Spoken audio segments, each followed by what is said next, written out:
കേരളത്തിൽ തെരഞ്ഞെടുപ്പ് ചൂടിലാണ്.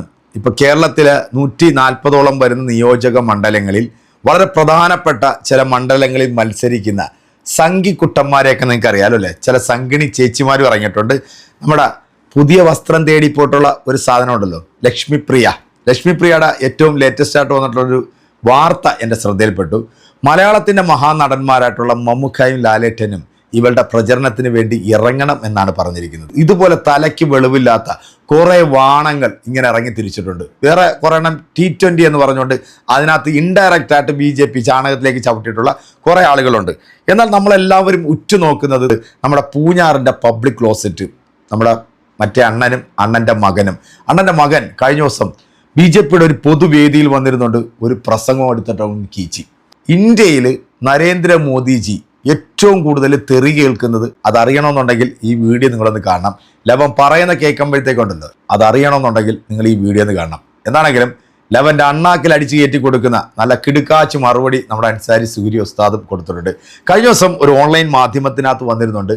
ലവൻ്റെ അച്ഛൻ, അതായത് പൂഞ്ഞാറിൻ്റെ പബ്ലിക് ക്ലോസറ്റ് വന്നിരുന്ന് പറഞ്ഞത്, മുസ്ലിങ്ങളെന്ന് പറഞ്ഞാൽ അവർ രാജ്യസ്നേഹികളാണ്, അവർക്ക് വർഗീയത എന്ന് പറഞ്ഞൊരു സാധനമില്ല. പ്രത്യേകിച്ച് ഈ മുസ്ലിം ലീഗ് എന്ന് പറയുന്ന രാഷ്ട്രീയ പ്രസ്ഥാനം, ആ രാഷ്ട്രീയ പ്രസ്ഥാനം എന്ന് പറഞ്ഞാൽ നല്ല തങ്കക്കുടമാണ്. അവരൊക്കെ ഈ രാജ്യത്തിന് വേണ്ടി പ്രവർത്തിക്കുന്നവരാണ്. പക്ഷേ തീവ്രവാദികൾക്കെതിരെ ഞാൻ സംസാരിക്കും. ആരാണ് ഈ തീവ്രവാദികൾ? SDPI, PDP, ജമാഅത്തെ ഇസ്ലാമി പോലുള്ള സംഘടനകളാണ് ഈ പറയുന്നവൻ്റെ കണ്ണിൽ തീവ്രവാദികൾ. കഴിഞ്ഞ കുറേ വർഷങ്ങളിലോട്ട് പിന്നോട്ട് നമ്മൾ പോകുകയാണെന്നുണ്ടെങ്കിൽ ഈ പറഞ്ഞ തീവ്രവാദികളുടെ കൊടിയും കയ്യിലേന്തി ഉളുപ്പും മാനവും ഇല്ലാതെ നട്ടലില്ലാത്ത ഈ കഴിവുകെട്ട ഈ പോങ്ങൻ വന്നിരുന്നുകൊണ്ട് പറഞ്ഞത് കേട്ടാൽ നമ്മുടെയൊക്കെ രോമം എഴുന്നേറ്റ് നിൽക്കും. അതുപോലത്തെ നല്ല കിടുക്കാച്ചി പ്രസംഗമായിരുന്നു ഇവൻ ആ വേദികളിലെല്ലാം പോയി കിടന്നുകൊണ്ട് അങ്ങ് കീച്ചിയത്. ജനപക്ഷം എന്ന് പറയുന്ന ഒരു പാർട്ടി ഉണ്ടാക്കി ജനവും ഇല്ല, പക്ഷവും ഇല്ല, കക്ഷവും ഇല്ലാത്ത ഒരു അവസ്ഥയായപ്പോഴത്തേക്ക് അവനാകെ കിട്ടിയ ഒരു ആശ്രയം എന്ന് പറഞ്ഞാൽ ഈ ചാണാക്കുഴിയ. സെപ്റ്റിക്ക് ചാണാക്കുഴിയിൽ ലയിച്ചാലുള്ള ഒരവസ്ഥ ഒന്ന് ആലോചിച്ച് നോക്കിയേ. അതിൽ നിന്ന് പുറത്തേക്ക് വരുന്ന ആ ദുർഗന്ധം ഉണ്ടല്ലോ, അത് നമുക്ക് സഹിക്കാൻ പറ്റത്തില്ല. അതുപോലെയാണ് ഈ കേരളത്തിൽ ഇപ്പോൾ ഈ രണ്ടെണ്ണം ഓടി നടന്നുകൊണ്ട് ഇവിടെ നാറ്റിച്ചുകൊണ്ടിരിക്കുന്നത്. എൻ്റെ അപ്പൊ ഇവന്റെ അഗീർവാണോ എന്ന് കേൾക്കണ്ടേ? വാ. ഏറ്റവും കൂടുതൽ നരേന്ദ്രമോദി ചീത്തവിളി കേൾക്കുന്ന ആർക്ക് വേണ്ടിയാ? ഏറ്റവും അധികം നരേന്ദ്രമോദി സർക്കാർ ചീത്തവിളി കേൾക്കുന്നത് ഇസ്ലാം സ്ത്രീകൾക്ക് വേണ്ടിയാണ്, മുസ്ലിം സ്ത്രീകൾക്ക് വേണ്ടി. നരേന്ദ്രമോദി ഒരുപാട് ചീത്ത കിട്ടും. നൊണ പണിയെടുത് സത്യമാണ്, നൊണയാണ്, സത്യമാണ്, സത്യമായിരിക്കും. പക്ഷെ എൻ്റെ വ്യക്തിപരമായ അഭിപ്രായം, ബഹുമാനപ്പെട്ട പ്രധാനമന്ത്രി നരേന്ദ്രമോദി ഏറ്റവും കൂടുതൽ ചീത്ത വിളി കേട്ടിട്ട് പൂഞ്ഞാറുള്ള PC ജോർജിനും തൻ്റെ മകനായ ഷോൺ ജോർജിനും വേണ്ടിയാണെന്ന് ഞാൻ പറഞ്ഞാൽ നിഷേധിക്കാൻ പറ്റുമോ? നിഷേധിക്കാൻ കഴിയുന്ന ഏതെങ്കിലും ആൺകുട്ടികളുണ്ടെങ്കിൽ മുന്നോട്ട് പോകാം. ഞാൻ പറയും, നരേന്ദ്രമോദി കേരളത്തിൽ ഏറ്റവും കൂടുതൽ ചീത്ത കേട്ടത് PC ജോർജ് മകൻ കാരണമാണ്. സംശയമുണ്ടോ? സംശയം ഉണ്ടെങ്കിൽ ഒറ്റ കാര്യം ആദ്യം പറയാം. ഇന്നലത്തെ ഷോൺ ജോർജിന്റെ പ്രസ്താവന ഇതായിരുന്നു: എൻ്റെ മതവിശ്വാസങ്ങൾക്ക് സംരക്ഷണം ലഭിച്ചത് BJPയിൽ എത്തിയതിനു ശേഷം ആണല്ലോ ഷോൺ ജോർജ് പറഞ്ഞു. കേരളത്തിലെ 99% വരുന്ന ക്രൈസ്തവരും ഒരു നിമിഷം ഇനി വിളിക്കാൻ തെറിയൊന്നും ബാക്കി ഉണ്ടാകത്തില്ല. കാരണം എന്തുകൊണ്ടാണ്? അല്പമെങ്കിലും സ്വബോധമുള്ള ക്രൈസ്തവ സമൂഹം, സമഭാവനയുള്ള ക്രൈസ്തവ സമൂഹം ഒന്ന് സോഷ്യൽ മീഡിയ പരിധിട്ടുണ്ടെങ്കിൽ ഫസ്റ്റിലേക്ക് കിട്ടുന്ന ക്ലിപ്പ് ഇതല്ലേ? സംരക്ഷിക്കപ്പെടുന്നതിന്റെ ഒരു പൂർണ്ണ രൂപം. കേട്ടോ, ശശികല ടീച്ചർ, കേരളത്തിൽ സർക്കാർ എയ്ഡ് കൊണ്ട് പ്രവർത്തിക്കുന്ന ക്രൈസ്തവ സഭയുടെ കോളേജുകളും ഹൈസ്കൂളുകളും LP സ്കൂളുകളും തൊട്ടുണ്ട്. പള്ളിയോ ചാപ്പലോ ഇല്ലാത്ത ഒരു സ്കൂൾ കാണിച്ചു തരാൻ പറ്റുമോ? ഒരു കോളേജ് കാണിച്ചു തരാൻ പറ്റുമോ? നിങ്ങൾ എന്ത് ഇതുവരെ ചോദിക്കാൻ? സ്കൂളിൽ എന്തിനാ പള്ളി, കോളേജിൽ എന്തിനാ പള്ളി? അത് അവർക്കാകാം, പക്ഷെ ഹിന്ദുവിന് പാടില്ല. അല്ലാതെ കൃത്യമായി ക്രൈസ്തവ ലോബിയുടെ പണിയായി. ക്രൈസ്തവ വിശ്വാസങ്ങളൊക്കെ നല്ല രൂപത്തിൽ സംരക്ഷിച്ചിട്ടുണ്ടല്ലോ. ഓക്കെ, ഷോൺ ജോർജിനെ നന്നായിട്ട് പരിഗണിച്ചില്ലേ? ഇത് കേൾക്കുന്ന ക്രൈസ്തവരെ സംബന്ധിച്ചിടത്തോളം ഉള്ളുകൊണ്ട് നീയൊക്കെ കാരണം പാവപ്പെട്ട പ്രധാനമന്ത്രി ഇഷ്ടം പോലെ തെറി കിട്ടുകയാണ്. നിന്നെ എന്തോലെ പറഞ്ഞു, നിന്നൊന്നും പറഞ്ഞിട്ട് കാര്യമില്ല, ബോധമില്ല എന്ന് അവർക്കറിയാം. അതുകൊണ്ട് പ്രധാനമന്ത്രി തെറി പറയാം. ഇനി അടുത്ത രസം, ക്രിസ്തീയ വിശ്വാസങ്ങളെ ഇങ്ങനെ സംരക്ഷിക്കണമെന്ന് നന്നായിട്ട് പഠിപ്പിച്ചു തരുന്നത് RSSന്റെ താത്വിക ആചാര്യനായ ഗോപാലകൃഷ്ണ സാറിന്റെ സരളസുന്ദരമായ പ്രസംഗം. എങ്ങനെയൊക്കെയാണ് ക്രൈസ്തവ സഹോദരങ്ങൾ അവർ പ്രൊട്ടക്ട് ചെയ്യുന്ന നോക്കി, അവരാശയങ്ങളുടെ വൈവിധ്യങ്ങളെ എത്രമേൽ മഹത്തരമായിട്ടാണ് അദ്ദേഹം ഉദ്ധരിക്കുന്നത് കേൾക്കണം. അവരട്ടെ, യേശുക്രിസ്തു എന്ന് പറയുന്ന ദൈവം കന്യകയിൽ ഉണ്ടാക്കിയ ആ വ്യക്തിയെ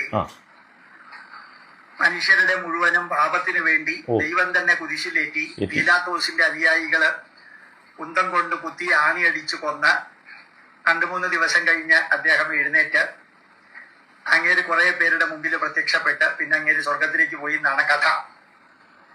ആരുടെ പരിഹാസത്തിന്റെ പീക്ക് ലെവലാണ്. അദ്ദേഹം മരണപ്പെട്ടു, നമ്മളിനി പറഞ്ഞിട്ട് കാര്യമില്ല. ഇനി ബാക്കി കേട്ടോ, നിങ്ങളെ സംരക്ഷിച്ചതിന്റെ പോലെ ഞാൻ പറയുന്നു. പാപത്തിന് വേണ്ടിയാണോ ഇങ്ങേര് മരിച്ചത്? അങ്ങേര് മരിച്ചതിന് ശേഷവും പിന്നെയും പാപികളെ പാപികളെ പാപികളെ എന്നും പറഞ്ഞുകൊണ്ടാണ് ക്രിസ്ത്യാനികൾ അവരവരെ തന്നെ അഭിസംബോധന ചെയ്യുന്നത്. പിന്നെ മനുഷ്യരെ മൊത്തത്തിൽ പറ്റിക്കാനായിട്ട് ചതിയും വഞ്ചനയും പറ്റിക്കലും കുരിശ് കച്ചവടവും ബൈബിള് കച്ചവടവും യേശു കച്ചവടവും യഹോവ കച്ചവടവും. എനിക്ക് സത്യം പറഞ്ഞാൽ നിങ്ങൾക്ക് വിഷമോ, എന്നെ കേട്ടുകൊണ്ടിരിക്കുന്ന ക്രൈസ്തവ സഹോദരങ്ങൾക്ക് വിഷമമാകുന്ന വിചാരിച്ചിട്ട് ചിരിക്കാതിരിക്കണമെന്ന് ആഗ്രഹമുണ്ട്. പക്ഷെ എന്ത് ചെയ്യാനാ ഈ മാതിരി തമാശയൊക്കെ കേട്ടാൽ ആലോചിക്കേ. ഞാനൊക്കെ 2 കൊല്ലമായിട്ടുള്ളൂ ഈ സോഷ്യൽ മീഡിയ ഇത്രയും ആക്റ്റീവായിട്ട് സംസാരിക്കുന്നു. ഇന്ന് വരെ ഏതെങ്കിലും ഒരു ക്രൈസ്തവ വിശ്വാസങ്ങളെ ആശയപരമായി നേരിടും. അത് ഇന്നും നേരിട്ടിട്ടുണ്ട്, ഇന്നലെയും നേരിട്ടുണ്ട്, നാളെയും നേരിടും, ആശയപരമായിട്ടാണ്. പക്ഷേ ഇമാതിരി ഒരു അവഹേളനം ഏതെങ്കിലും ഒരു പ്രസംഗത്തിൽ, ഏതെങ്കിലും ഒരു വീഡിയോയിൽ കാണിച്ചു തരാൻ പറ്റുമോ? ഏതെങ്കിലും മുസ്ലിം പണ്ഡിതന്മാർ? ഞങ്ങൾക്ക് 100 കണക്കിന് കാര്യങ്ങൾ വേറെയുണ്ട്.